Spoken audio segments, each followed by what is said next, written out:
Hallelujah. પ્રભુ ઈસુના નામમાં આપ સર્વને ક્ષેમ કુશળ થાઓ.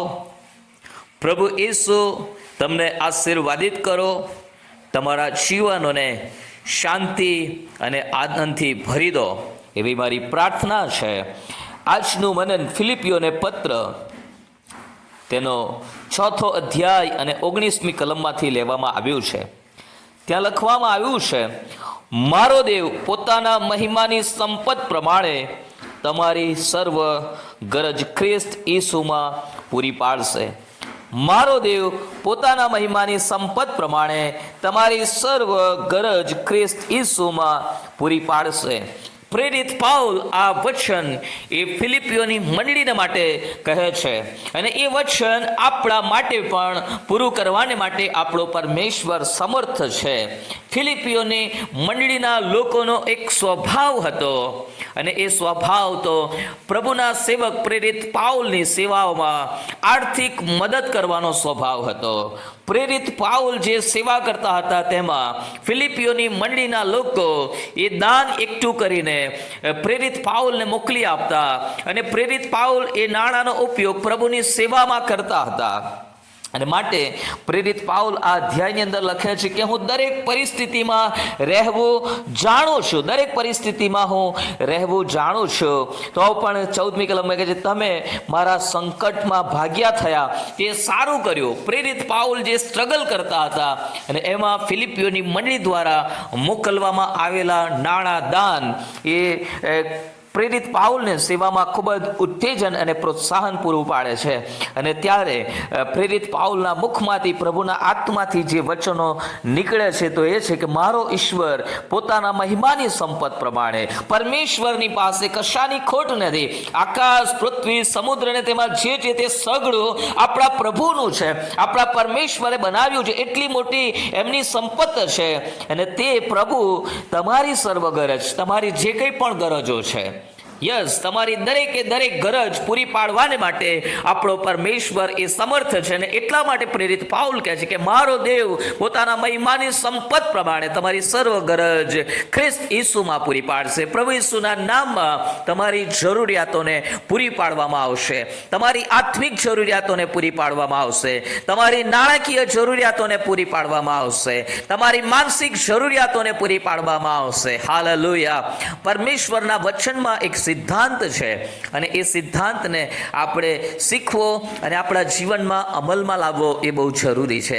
પ્રભુનું વચન કહે છે, પહેલામાં પહેલી બાબત, માગો તો તમને મળશે. આપણે પ્રાર્થનામાં પ્રભુની પાસે આપણી અરજો ગરજો જણાવવાની છે, આપણા બાપની પાસે માગવાનું છે. માગવાનો અધિકાર આપણને આપવામાં આવ્યો છે. એટલે વિશ્વાસથી આપણા પ્રભુની પાસે આપણી જરૂરિયાતો માટે જવાનું છે. બીજો સિદ્ધાંત છે, આપો અને તમને આપવામાં આવશે. આપો અને તમને આપવામાં આવશે. સારફતની વિધવા એલિયા જ્યારે એ સમયે, એલિયાના સમયમાં જે દુકાળ પડ્યો છે, અને કરિન્થ નાળું એ સુકાઈ ગયું, ને પછીથી પરમેશ્વરે એલિયાને કહ્યું કે સારફતની વિધવાના ઘરે જા, ત્યાં મેં તેને તારું પોષણ કરવા માટે હાલેલુયા આદેશ આપ્યો છે. સારફતની વિધવાના ત્યાં જ્યારે એલિયા જાય છે, ત્યારે એલિયા પ્રબોધક જાય છે, ત્યારે એ લાકડા વીણતી હતી, અને એલિયા પ્રબોધક તેની પાસે કહે છે કે મારા માટે પાણી લાવ. પાણી લેવા માટે જાય છે, ત્યારે કહે છે મારા માટે એક રોટલીનો ટુકડો પણ લાવશે.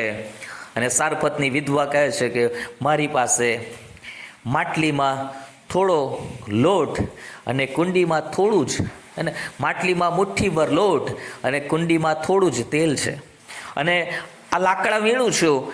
આ છેલ્લી વખત અમે ભોજન બનાવવાના છીએ, છેલ્લી વખત રોટલી બનાવીને ખાઈને અમે મરવાના છીએ.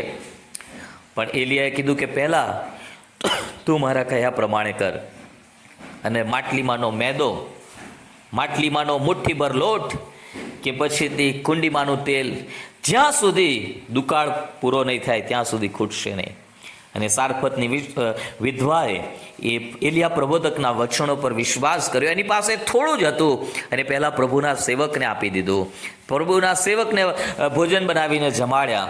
અને બાઇબલ કહે છે કે જ્યાં સુધી દુકાળ હાલેલુયા સમયો નહીં ત્યાં સુધી ઘણા દિવસો સુધી સારફતની વિધવાએ અને તેના ઘરનાઓએ ખાધું. ઈશ્વરે તેને આશીર્વાદ આપ્યો. પ્રભુ તમને જે પણ તમારી પાસે છે, અને આપણે હંમેશા લેવાની આશાઓ સાથે જીવીએ છીએ, માટે આપણને ઘણીવાર આપણે આપણા આશીર્વાદોથી વંચિત છીએ. આપણે જો ખરેખર આશીર્વાદિત થવું છે તો આપવાની શરૂઆત કરો, આપવાની શરૂઆત કરો, મંડળીને આપવાની શરૂઆત કરો, પ્રભુના સેવકોને આપવાની શરૂઆત કરો, જેઓ જરૂરિયાતમંદ છે તેમને આપવાની શરૂઆત કરો, જેઓ દરિદ્રી છે તેમને આપવાની શરૂઆત કરો, અને જુઓ પરમેશ્વર કેવા આશીર્વાદોથી તમારા જીવનને ભરી દે છે. આપણો પરમેશ્વર એ કોઈનો કર્જદાર રહેતો નથી, એ આપનારો ઈશ્વર છે. હાલેલુયા. તમે આપો અને બાઇબલ કહે છે કે તમને આપવામાં આવશે.